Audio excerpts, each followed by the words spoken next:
নমস্কার, আবার চলে এসেছি সকলের কাছে এই টুম্পা মাইক্রো কিচেন নিয়ে। আপনাদের সঙ্গে কথা না বললে দিন ভালো যায় বলুন? ডিসেম্বর তো সবাই খুব আনন্দে কাটিয়েছেন নিশ্চয়ই, পিকনিক টিকনিক সব হলো। আমি এবারে যাইনি। প্রতি বছর আমার অনেক প্রোগ্রাম থাকে, এবার অনেক প্রোগ্রাম এসেছে কিন্তু আমার যেতে মন চায়নি, তাই যাইনি।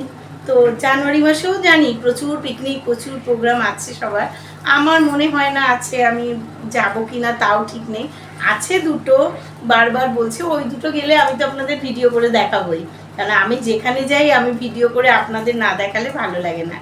তো আমার এবারে কিন্তু সব চেঞ্জ হচ্ছে। আবার প্রথম দেখিয়েছিলাম অনেকে কমেন্ট এই চাই ওই চাই, তো সেগুলো আবার আমি একটু একটু করে করছি। তা আজকে কি দেখাবো? আজকে দেখাবো পিনাট কুকিজ। মানে বাদাম দিয়েও যে কত সুন্দর টেস্টি বিস্কিট হয়, বাড়িতে যদি করে বয়ামে করে রেখে দেন না, ড্রাই একদম করে কুকিজগুলো, দেখবেন অনেক দিন যায়। আর প্রত্যেককে আসলে নিজের হাতে বানিয়ে খাওয়ানো আর দোকান থেকে কিনে এনে খাওয়ানোর মধ্যে নিশ্চয়ই পার্থক্য আছে। তো আপনারা না এই বিস্কিট যদি একটা করে দেন, আগে বলবেন না, বলবেন যে কেমন লাগলো খেতে। যদি বলে খুব ভালো, তাহলে তো আর কথাই নেই, তখন নিজের ক্রেডিটটা নিয়ে নেবেন, আমি বানিয়েছি। তো যাই হোক, আজকে আর বেশি কথা না, চলুন পিনাট কুকিজ বানাই। খুব ঘরোয়া, খুব সাধারণ জিনিস দিয়ে, একদম যাতে আমার মতন মধ্যবিত্ত লোকদের জন্যই কিন্তু আমি বানাই।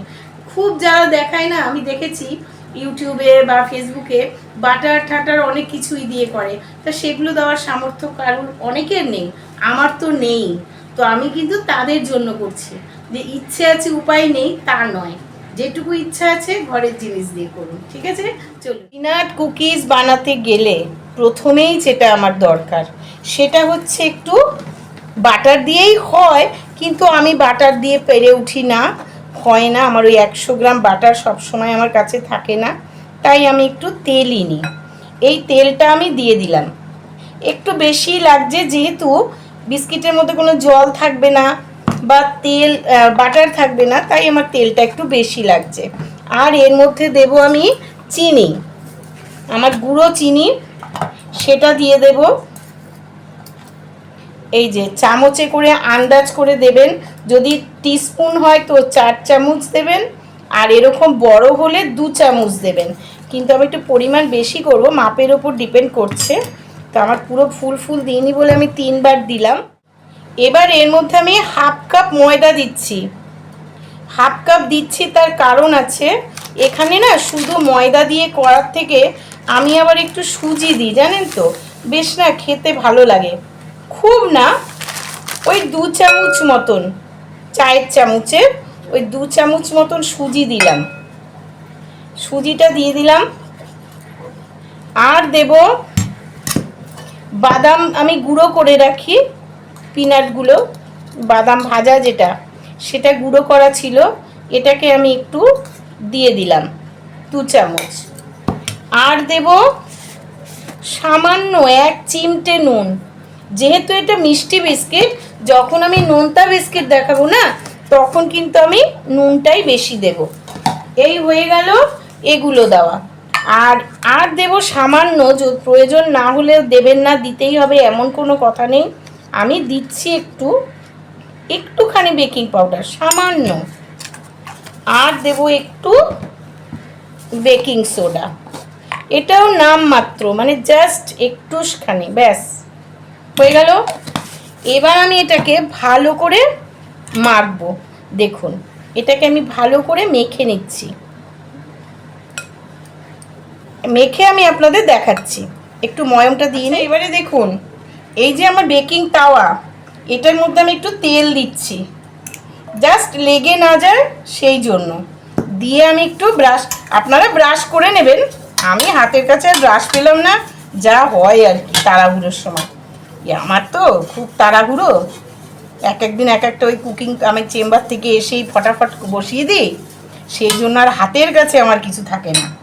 তো যাই হোক, এবার দেখুন আমি যে কুকিজটা মাখলাম, এই যে ভালো করে মেখে নিয়েছি, এটাকে অনেকক্ষণ কিন্তু মাখতে হবে।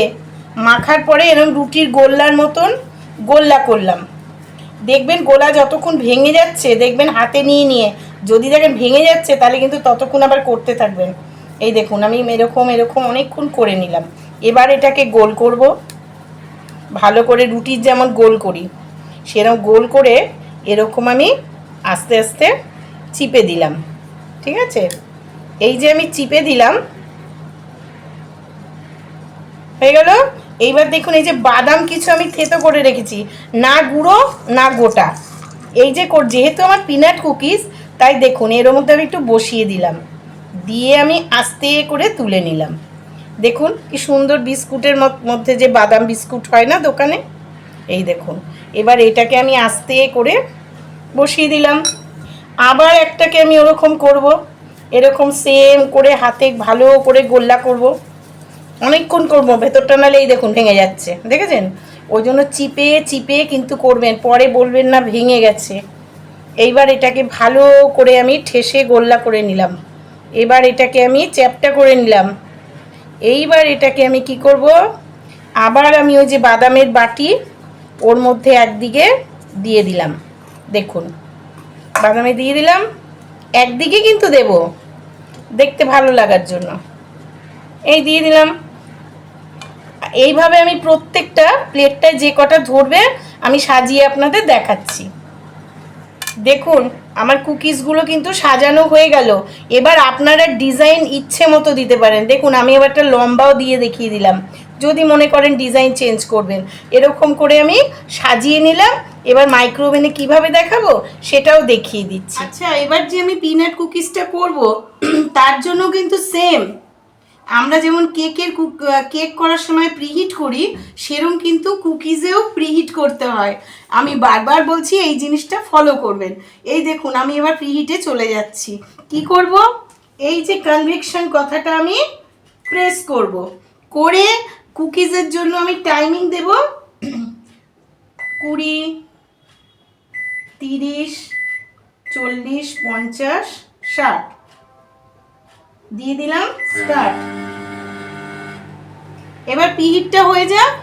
প্রিহিটটা হয়ে গেলে আমি কুকিজটা বসিয়ে দেব, দিয়ে 10 মিনিট টাইম দিয়ে স্টার্ট করে দেব।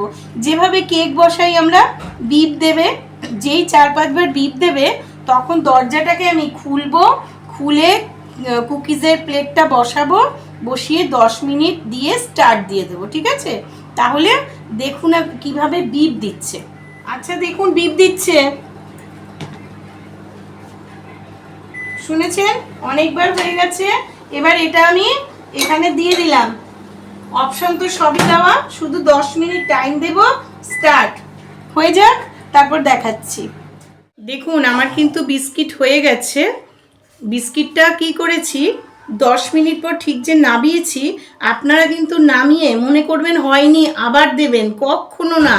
নামিয়ে কিন্তু আঙ্গুল দিয়ে যখন দেবেন না, দেখবেন ড্যাব ড্যাব করছে নরম, তার মানে যে হয়নি তা নয়। অনেকের ভুল ধারণা, আমাকে কমেন্ট করে ওই নরম দেখে আবার বসিয়ে দেয়, পুড়ে যায়। তো সেই জন্যে কী করবেন, যখন 10 মিনিট পর দেখবেন আঙ্গুল দিলেও নরম লাগছে, তাও বাইরে রাখবেন, একদম হাওয়াতে 1 ঘন্টা রেখে দেবেন। দিয়ে তারপর ছুরিটা দিয়ে আস্তে আস্তে এইভাবে সাইডগুলোকে করবেন, তাহলে দেখবেন খুব সুন্দরভাবে উল্টে যাবে, একদম খুলে যাবে, দেখবেন এত সুন্দর হবে না। দেখুন বিস্কুটগুলো ভেঙে যাবে, একদম মুচমুচ করবে, একদম সুন্দর বিস্কুট হবে। আর খাবেন যখন দারুণ লাগবে, কেননা যেহেতু কোকোনাটের মানে বিস্কিটটাকে বাদামের আমি গুঁড়োটা দিয়ে মেখেছি, তারপর বাদাম দিয়েছি, তো সব জায়গায় বাদাম রয়েছে। তো এগুলো করে দেখুন, দারুণ খেতে হয়। দাঁড়ান আমি একটু খাই। বলবেন তো তুমি তো যা করো তাই খেয়ে খুব সুন্দর বলো। কি করবো বলুন, বানানোর সময় কেউ বাড়ি থাকে না, তাড়াহুড়োতে নিজে এসে দৌড়ে বানাই, তো তখন কাউকে পাই না, পরে সবাইকে খাওয়াই, সবাই খেয়ে বলে। তো যাই হোক, বিস্কুটটা কিন্তু ভালো হয়েছে। বানান আপনারা, জমিয়ে বয়ামে করে বা কৌটো করে রেখে দিন। আর যদি ফ্রিজে রাখেন তাহলে একদম এয়ার টাইট, একদম হাওয়া না ঢোকে। ফ্রিজে রাখলে অনেক দিন খাস্তা থাকবে, ভীষণ ভালো লাগবে ফ্রিজে থাকলে। তো সবাইকে খাওয়ান, দোকান থেকে কিনে খাওয়ানো তো একটা আলাদা জিনিস, নিজে বানানো আলাদা জিনিস। যাই হোক, কমেন্ট করবেন, লাইক করবেন, শেয়ার করবেন, এটা কিন্তু ভুলবেন না। কারণ আমি কিন্তু প্রচুর খেটে চেষে দৌড়াদৌড়ি করে বানাই আপনাদেরকে দেখাবো বলে। তাহলে সাথে থাকবেন। নমস্কার।